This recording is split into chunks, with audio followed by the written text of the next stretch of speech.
Yeah, you over there. Did you ever want to do something, but you didn't have the motivation? Well, what if someone influenced you to do it? Inspired. Well, that's what the voiceover show episode's about today. Watch now.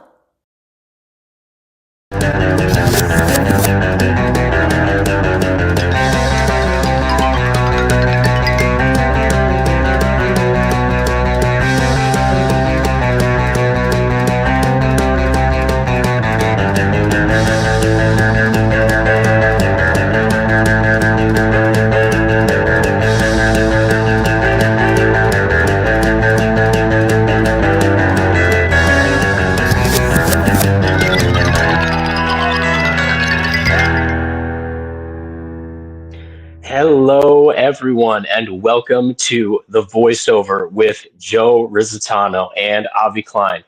Honestly, this has been an excellent time to be here, and let me tell you, doing voiceovers is fantastic, but to be able to have something that inspires you to do these things, to motivate you, is excellent. We just saw an amazing segment recorded with Kelly White that was beautiful. This man, Brad Platt, was inspired to do belts.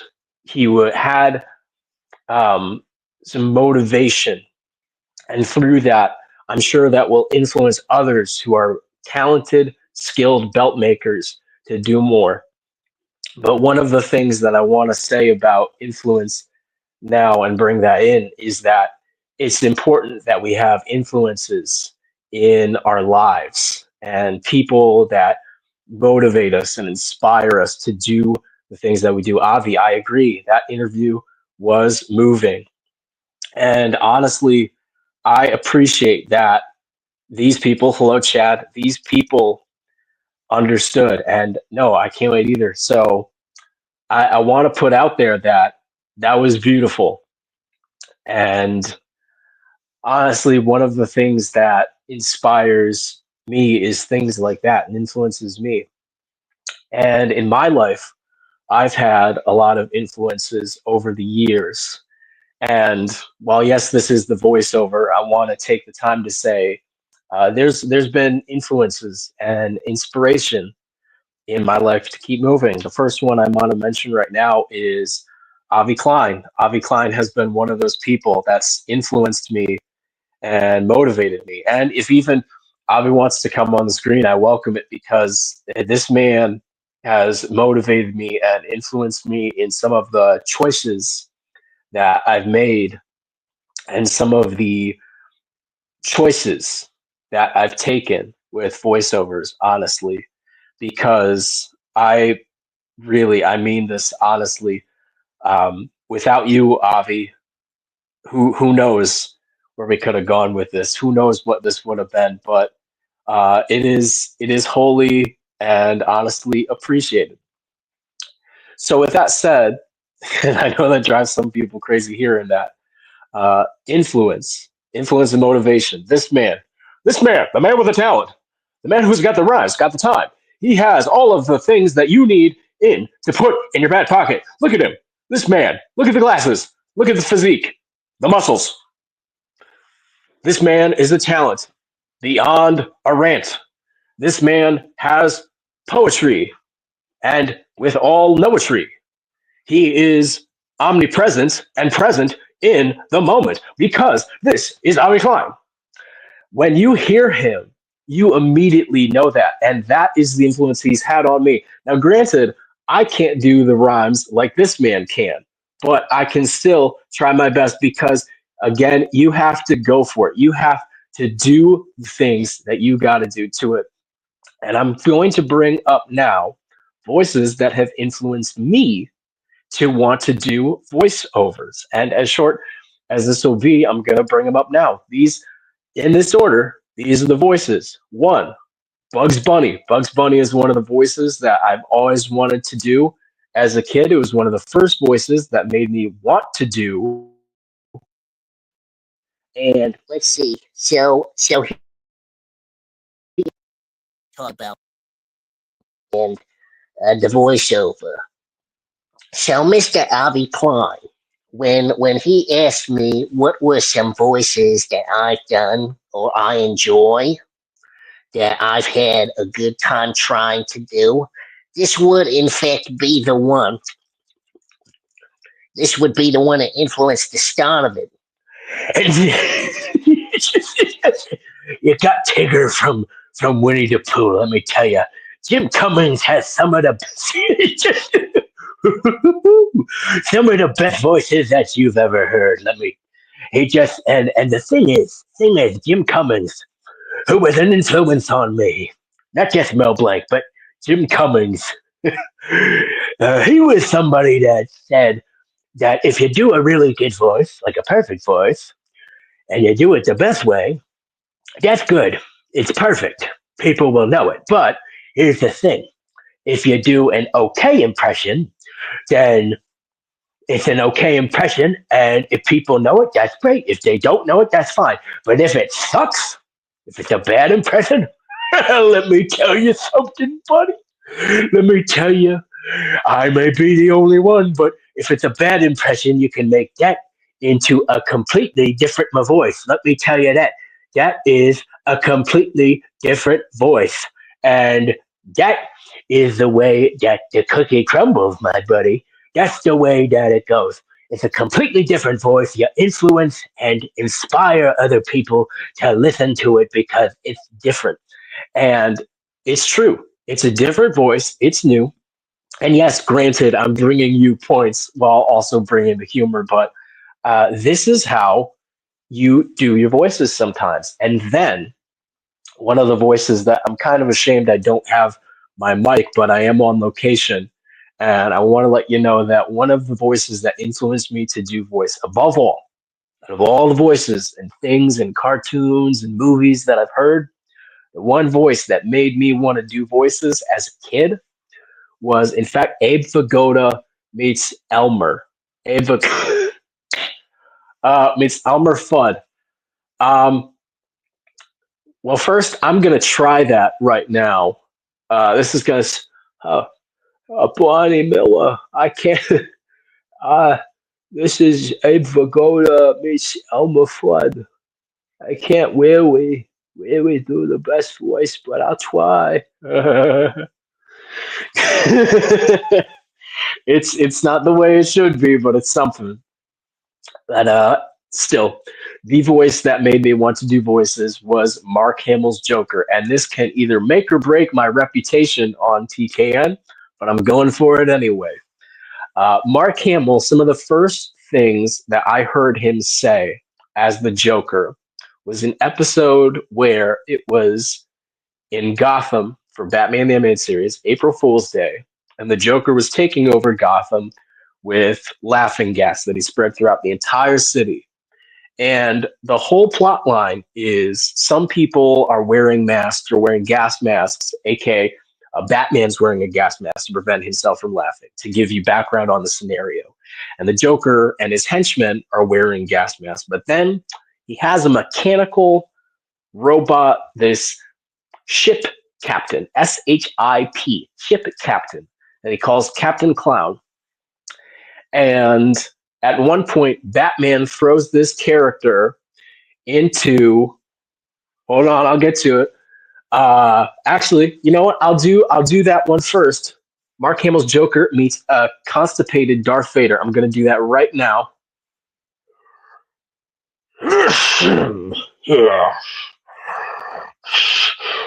Ooh, I can't seem to get onto the toilet properly.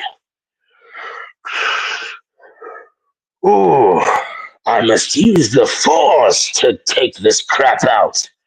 Use the force.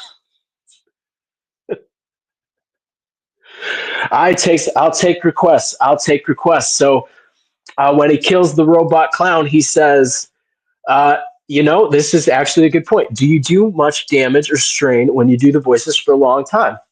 That depends. So for Mark Hamill's Joker, when he says he sees Batman destroys the robot clown, he goes, "You've killed Captain Clown.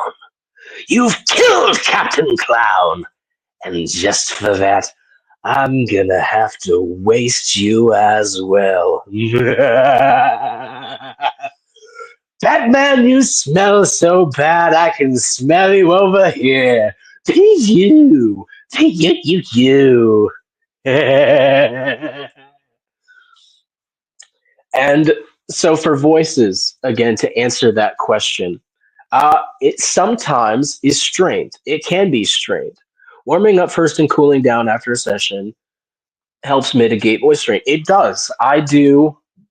Now, I will admit to you fully, I do not always do this, but from musical training on stage, I would do these things that I'm sure that our paper knife associate would be very familiar with, and I want to share with you. Uh, it's you start off in the mid range, and you say something like, "Mommy made me mash my M&Ms," and then you go up an octave. "Mommy made me mash my M&Ms," and then you either go lower, like "Me me ma mo moo." Me, me, ma, mo, moo. Yes. So breath at punctuation. Yes. And you pull from there. Yes, exactly, Avi. And that is how I have done a lot of voices. In fact, that's how I did on stage. I had a role as Smee, Captain Hook's main henchman or main pirate in that. It may sound obvious, but punctuation divides text into thoughts, helping you make sense of it. I agree, Avi, and that's a big part. That is, in fact, a big part of what makes the voices different.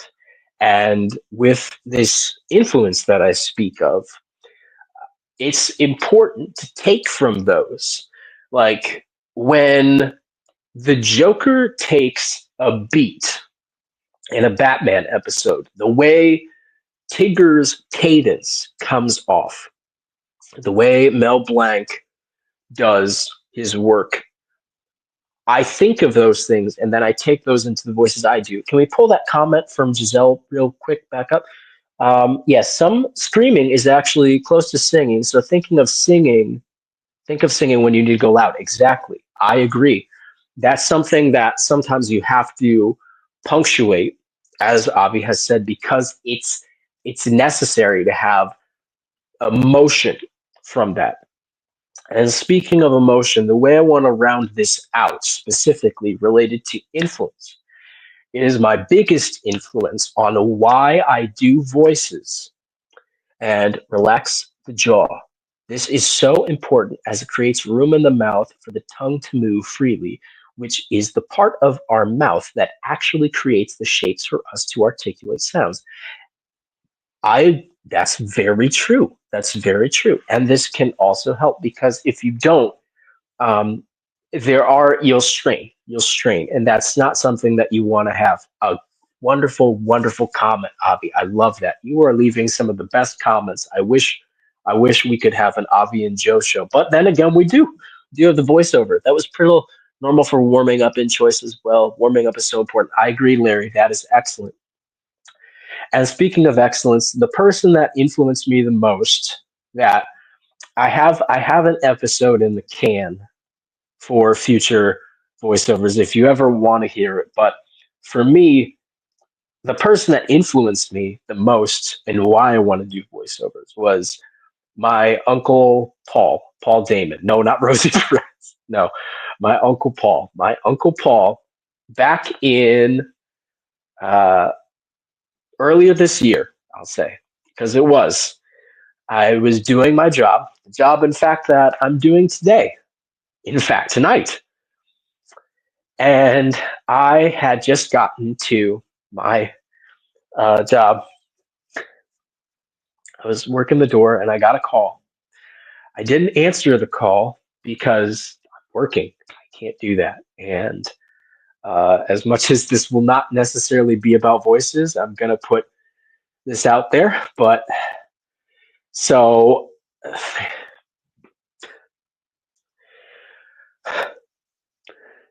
sorry.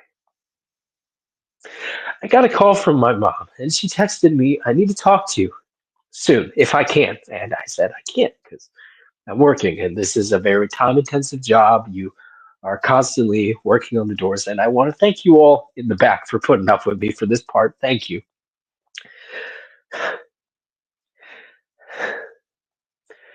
She sent me a message. She said, are you able to talk to me? I said, no. And I said, but can you send a message? I will read it. And she said, they found your Uncle Paul in his apartment dead.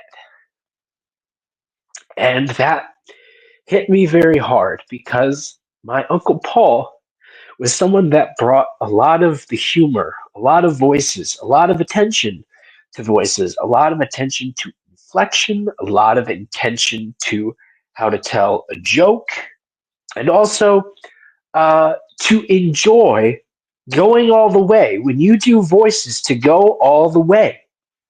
And he had such an influence on a lot of the ways that I would react and how I would do enunciate certain things, even. Specifically, he got me into liking Monty Python's Flying Circus. And one of the voices that he influenced me a lot to work on was I can't think of these, they call them pepper pots, is what they call them. But what we might refer to them in America is an irritating older lady.